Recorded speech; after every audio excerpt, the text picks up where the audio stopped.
When there's abuse, don't hug each other and tell each other sorry. Somebody slap you, male or female, give you slap. You know dirty slap? Have you heard of dirty slap?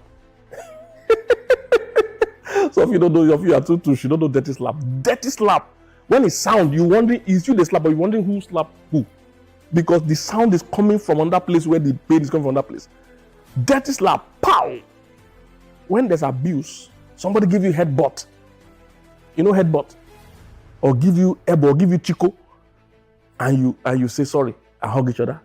Whatever led this man or this woman decide to give you that slap, give you that punch, give you body slammer, or what they call that thing, drop kick, and all these things, and you say sorry and move on, they can kill you one day.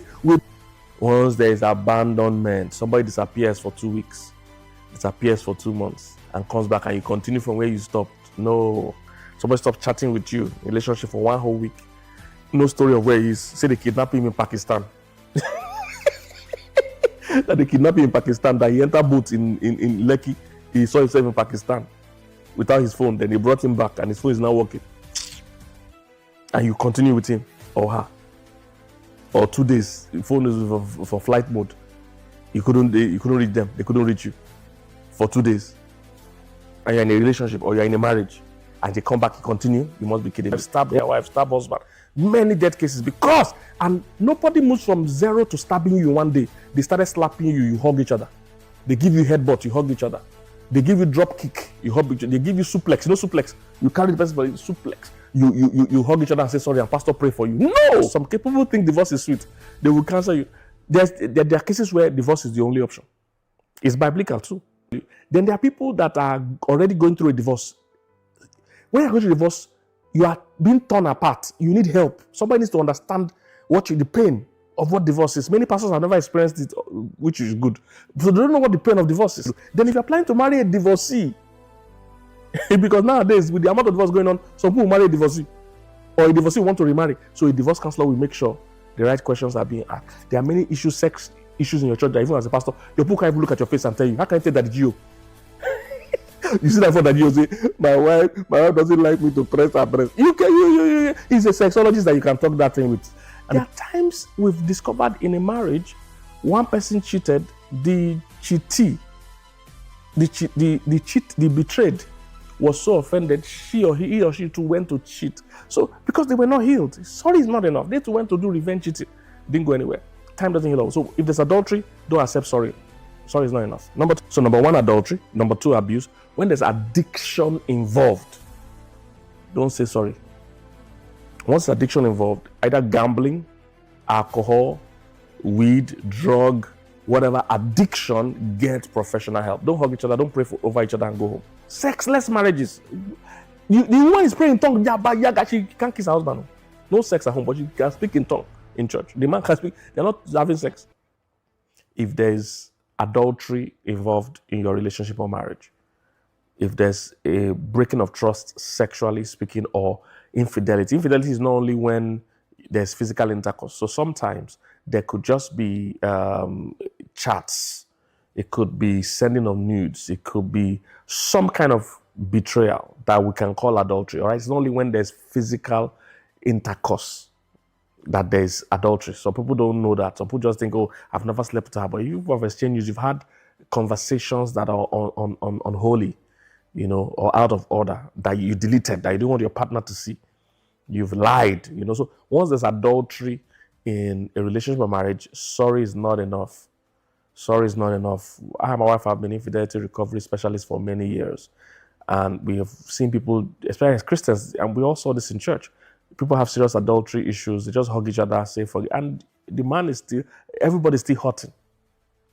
And they just move on. No, once adultery is involved, talk to an infidelity recovery specialist. Not just any counselor. It's not all counselors that can deal with every case. Same thing with medicine. It's not all doctors that can deal with every case. This is how this applies as well. If there's infidelity in a marriage, a normal church counselor can't handle that because there's a whole process. So once there's infidelity, adultery, don't hug each other and move on. Because what has happened is like a 16-wheeler hit you. You are not okay. You know, sometimes when have you seen people that fell down or something, say, oh, I'm okay, I'm okay. If a 16-wheeler hits you, even if you're telling us you're okay, we know you can't be okay. If you're not bleeding outside, there's internal bleeding. At least we need to go and check you. You need to go and do an MRI or whatever, a scan, whatever. We need to go and you need to even lie down, let EMT and emergency and people come and carry your stretcher. Don't walk out of that place. You will damage something more. So that's what happens to a lot of people. If adultery has happened in your relationship or marriage, don't hug each other and forgive each other and move on. No, you are sowing a seed that will be a problem. Whenever there's a betrayal like that, 3 things need to be addressed. Number 1, the offender or betrayer needs to be healed. There's a reason you are going out of your marriage or relationship. There's a reason why you are committed to one person and engaging another. Something is broken somewhere, either in your thinking or your behavior or there's a need, there's something you are chasing. So that must be addressed. And for those of us that are experts, there are different kind of affairs. Again, an untrained person doesn't know this. There are different kind of affairs. So we need to know what kind of affair was the person having. If it's an exit affair, this person wants to exit the relationship. If it's a philanderer, he is cheating just because, he or she is cheating just because they like to cheat. They are philanderers, they cheat with a lot of people, it's not one person. If it's a love affair, some people are cheating with somebody else they are in love with. So it's not a random thing, they're in love with this other person. So all these things have different treatment. There is what we call, I've said, there's entitlement affair, there's philanderer, there's exit affair, there is a love affair where they love the person, there's one night stand, a chance thing. So in our profession, we must first diagnose what kind of affair is this person having. Is it sexual addiction? Is it prostitution? So we need to know. If you can't just start giving tablets, giving treatment, hug yourself, kiss yourself. one church, I heard one church, somebody called out, a man called out, they called the woman, told her to go and buy sexy lingerie. That she's not wearing sexy lingerie. She buys it, and the man will stop. Or now they say you should go and cook and have sex with a man 3 times a day or 2 times a day. They recommend, like, doctor, take 2 times a day. Nonsense. That's rubbish advice. And why is this happening? Because sometimes pastors have a complex that makes them feel they must be proficient in every area. There are many things I can't help you with. If you have tax issues and you ask me, both of us will go to jail.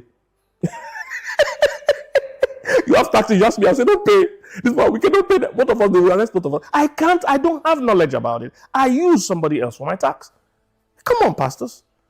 We're doing these trainings. Please register. Even if you don't want to come, get your team to come so that when cases like this come, you refer them. They can address people. If there's people considering divorce, we have a divorce counselor. What does the divorce counselor do? They help with, if you are thinking of divorce, this person will counsel you because some people think divorce is sweet. They will counsel you. There are cases where divorce is the only option. It's biblical too. Because even Jesus said there are times you can divorce. So the person will counsel you. Then there are people that are already going through a divorce. When you're going through a divorce, you are being torn apart. You need help. Somebody needs to understand the pain of what divorce is. Many pastors have never experienced it, which is good. So they don't know what the pain of divorce is. So a divorce counselor will put you through. Then if you're planning to marry a divorcee, because nowadays with the amount of divorce going on, some people marry a divorcee. Or a divorcee want to remarry. So a divorce counselor will make sure the right questions are being asked. So we have all those categories. Even a sexologist, somebody that helps couples with sex, you must have that dominance in your church. There are many sex issues in your church that even as a pastor, your people can't even look at your face and tell you, how can I tell that it's you? You see that for that you say, my wife doesn't like me to press her breast. He's a sexologist that you can talk that thing with. And the person will make you feel welcome. It's not something you discuss with Daddy Gio. He shouldn't be thinking of Daddy shouldn't be thinking of those kind of things now. Leave bishop. You can't be thinking of those kind of things. You can think of the word of God. There's this in-house. So if you're a pastor or minister watching, or even just an individual, you want to be active, participating in your church, please sign up for these trainings we're doing. All right? There's basic counseling course, there's infidelity recovery specialists, there's sexologists, there's divorce, all that. So let me get back to you. So we must first diagnose the kind of affair that is happening. So the offender, because sometimes we're meant to cheat. Then the second person that is healing is the offended, the betrayed. 16-wheeler have hit the person. Do you know what it's like to trust somebody and find out they've been cheating? Sometimes it's pornography, sometimes it's many women, many men, many nudes, many things. Sometimes it's happening in your own house, on your own bed, blah, blah, blah, blah, blah. you need help. Somebody has to help you process the stages you will go through. There's denial. There's the time you'll be suicidal. There's many stages. So you need somebody that understands the stages and help you walk through it. Then when we work on healing for the offender, work on healing for the offended, then there is healing for the marriage. Because what went wrong in the marriage that allowed one person to go outside, we will deal with it. If you heal one and not the others, it will most likely repeat itself. If you heal the marriage and the offender are not healed, there are times we've discovered in a marriage, one person cheated, the betrayed was so offended, he or she too went to cheat. So because they were not healed, sorry is not enough. They too went to do revenge cheating. There are so many cases I don't want to tell you.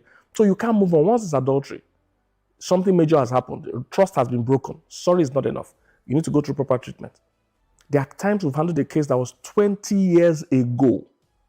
20 years ago, the couple were still dealing with the issue 20 years after with grown kids. The issue happened before they got married. They were in a relationship. 20 years after with grown kids, we're dealing with the issue. Why? Because it was never treated. Time doesn't heal all wounds. 20 years, it didn't go anywhere. Time doesn't heal all. So if there's adultery, don't accept sorry. Sorry is not enough. Number two, I have to rush. When there's abuse. When there's abuse, don't hug each other and tell each other sorry. Somebody slap you, male or female. Give you slap. You know dirty slap? Have you heard of dirty slap? Some of you don't know, if you are too you don't know dirty slap. Dirty slap. When it sound, you're wondering, is you the slap, but you're wondering who slapped who. Because the sound is coming from another place where the pain is coming from another place. Dirty slap. Pow! When there's abuse, somebody give you headbutt. You know headbutt? Or give you elbow, or give you chico, and you say sorry and hug each other. Whatever led this man or this woman decide to give you that slap, give you that punch, give you body slammer, or what they call that thing, drop kick, and all these things, and you say sorry and move on, they can kill you one day. We're dealing with a case in our country where a popular gospel artist, musician was killed by her husband. I even heard that they sentenced him to life in prison. I don't know if those things are true, but it was a real case. The woman was beaten to death, and many other unknown. This was because the woman was probably popular. There are many cases where a man killed their wife, stabbed husband. Many death cases and nobody moves from zero to stabbing you one day. They started slapping you, you hug each other. They give you headbutt, you hug each other. They give you drop kick, you hug each other. They give you suplex. You know suplex? You carry the person for suplex. You hug each other and say sorry, and pastor pray for you. No! If there's abuse, again, we have anger management in our part of our training. We do. What our desire is to have an academy where we train body of Christ for anything. There's addiction, there's abuse, all those things we have it. So they have anger management. If somebody slap you, he can progress. There must be proper professional help. Professional help. But some people, because they're pastors, you must understand. I'm a pastor, so can't be against pastors. But a pastor's stand on many issues are already decided before the case. If you ask me, should I forgive my husband? Me. What does the Bible say? The Bible is clear. But a professional can say, yes, we can forgive, but let's put so and so in place because he has the knowledge of it. If a pastor doesn't have knowledge, he will say, forgive, hug each other, go home. Don't beat her again. Don't beat him again. The next week is pestle. You know pestle? That is to pound. You will hit on your head. The kind of cases we have seen, stabbings. If I show you pictures on my phone, stabbings, mouth to tear like this, headbutt, different things. Is that somebody's child you want to kill? That's somebody's daughter you want to kill? That's somebody's mother you want to kill? And you say hug each other. Once there's abuse, I'm talking particularly about physical, but abuse covers emotional and other things as well. But once there's serious abuse, don't say sorry. Seek counsel. Get professionals involved. Some cases, if you can get police involved. Get lawyers involved. Number 3, when there's addiction. So number 1, adultery. Number 2, abuse. When there's addiction involved, don't say sorry. Once addiction involved, either gambling, alcohol, weed, drug, whatever, addiction, get professional help. Don't hug each other. Don't pray over each other and go home. There must be proper professional help. And I'm not opposed to prayer. Prayer must go with all these things we're saying. Of course. But we must make sure we're also making sure professionally things are being done. When there's addiction involved, there are proper addiction counselors. Again, we have some of those people on our team as well that will help you deal with it. Addiction can be drugs, can be sex addiction. Oh, we deal with it too many sex addiction issues. Pornography addiction. Once and oh man, oh man, oh man. Be careful of all these people that tell you can use sex toys, you can use pornography. Are you kidding me? I don't need to be a professional to know that psychologically, you get used to pornography. It gets so bad, some men can't even get an erection anymore. So women can't even get aroused anymore by their spouse at all, because your brain is like a plain slate that you are writing coding on. If you have written this coding that, look, is this picture of this woman and this, no, a human being can't get that person aroused anymore. It can get that bad if they continue the addiction. That's what makes addiction bad. Anytime you introduce something that God didn't introduce, it's a danger. You're using machine to give yourself pleasure.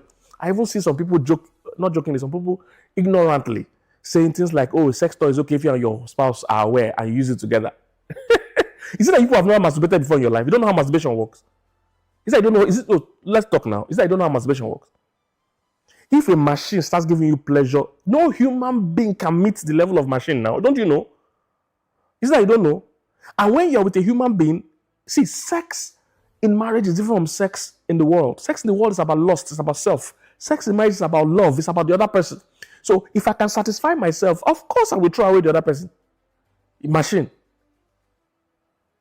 No human being capable. So after a while, you will start having sex with your partner will be a burden, because you can secretly on your own go and pleasure yourself, which is not how God designed marital sex. So I'm not a fan of all these machines. I'm not a fan of it.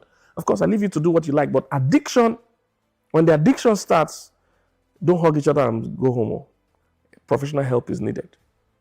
Whether it's sexual addiction, alcohol addiction. Again, I have a video with a professional. A lot of divorces have been linked. It's hard to see a divorced couple. Rare. It happens, but it's rare. A lot of times there's alcohol or some substance being used there. So once you see addiction, please don't hug each other and move on. Let there be treatment. Number 4, I think, when there is abandonment.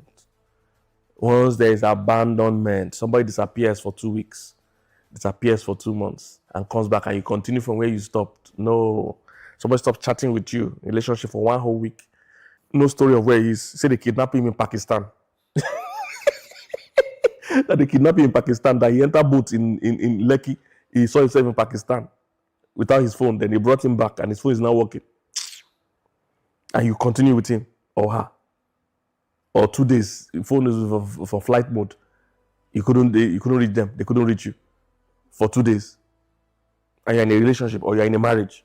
And they come back, you continue, you must be kidding me. Once there's abandonment, it's a trait of something going on.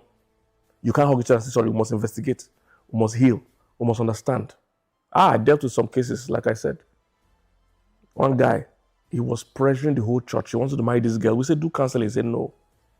He says in a hurry. In our church, we had sometimes he bamboozled everybody. We finally gave him a counselor. He rushed the counselors. The counselors gave us a note at the end of that. These people didn't finish the classes. They didn't come for all the classes. They came for 1 or 2, but they were rushing everything. This guy rushed and rushed and rushed. He bamboozled everybody. And it was, in quotes, kind of a celebrity at the time. So he just bamboozled everybody and did this wedding. 1 week or so into the wedding, 1 week or something like that, into the marriage, he disappeared. He says Satan. Satan, the woman is seeing demon, is seeing frog, is seeing snake. Nonsense. He disappeared for 1 week. Came back, disappeared again for months. I said, no. I called this guy. I said, you can go and remarry. This one is not serious. You can leave this place. We called the parents, did meetings, but I don't know what they discussed. The parents at some point were sounding reasonable. After some, I don't know what they discussed. The parents also said, let them go their separate. All kinds of things. This guy would disappear for months. Not to be found. We'll be seeing him, hearing that they saw him in different places. He's a married man, oh. We're just punishing the young poor girl. Abandonment. You see, sometimes people do things for weird reasons that we might not know. But you are not entitled to stay there and be suffering for nothing. Get professional help. All right. Once there's abandonment, some people abandoned for 2 years. There are some that have abandoned for 10 years. There are stories. I don't want to bore you. But once you see abandonment issues, check it. Then the last one I'll talk about today. when there's attachment disorders. Most of you have heard of attachment theories and all that. There's also attachment disorders. There are people that once you commit to them, they run. When they're chasing you, they're there. The moment you agree, they disappear. Or the different attachment disorders, I'll also link this to mental issues or narcissistic disorders or dual personality disorders or all this kind of disorder. Once there is those mental or attachment style disorders or some narcissistic thing that is properly diagnosed and seen to be so, please don't tell each other sorry. Oh, they will mess you up. Don't tell each other sorry. Have you seen people that became a shadow of themselves after they got married? Bright, uprising man or woman, top of their career, heading high flyer. The moment they marry somebody, the person just cut their wings, cut their feather, cut their dreams, and they're like a shadow of themselves. Some of them are serial divorcees. They marry for every 2 years and divorce every 2 years. And by the time you investigate, you see that the same traits they do, they carry their bag and run.